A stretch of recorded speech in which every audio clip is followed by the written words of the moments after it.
ნიაიმნაძეს 13 წლამდე, ანასტასია ბერუაშვილს კი 7 წლამდე პატიმრობა ემუქრებათ. გიგა ავალიანის მკვლელობის საქმეზე დაკავებულ არასრულწლოვანებს პროკურატურამ ბრალი წარუდგინა. უწყების ინფორმაციით იმნაძემ გაბაშვილსა და მალანიას უთხრა თითქოს და მასწავლებელი ზედმეტ ყურადღებას იჩენდა მის მიმართ.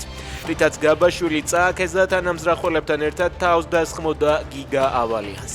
ბრალს არც ერთი დაკავებული არ აღიარებს, ისინი დროებითი მოთავსების იზოლატორში რჩებიან. დინარე ხობის წყალში სამძებრო სამაშველო სამუშაოები გრძელდება 30 წლამდე ელენიკო სახეიშვილს მაშველები ისევ ეძებენ. ადგილობრივი მედიის ცნობით დედა მდინარესთან ორ მცირეწლოვან შვილთან ერთად იმყოფებოდა. ბავშვი, რომელიც დიდებამ გაიტაცა და დაიღუპა, აუტისტური სპექტრის იყო. ის წყალში მოულოდნელად გადახტა. დედა კი მდინარეში მის დასახმარებლად შევიდა.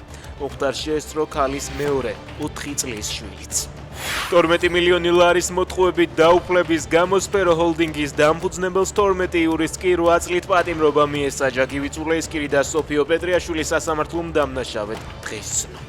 ირაკლი ღარიბაშვილი ციხიდან კლინიკაში იყო გადაყვანილი. ინფორმაციას ექს-პრემიერის ადვოკატები ადასტურებენ, თუმცა ამბობენ, რომ ღარიბაშვილს გეგმიური კვლევები ჩაუტარდა და უკვე პენტენციურ დაწესებულებაში იმყოფება. ტევე პირველის ინფორმაციით პატიმარი ექს-პრემიერი კავკასიის მედიცინის ცენტრში სასწრაფო დახმარებამ გადაიყვანა.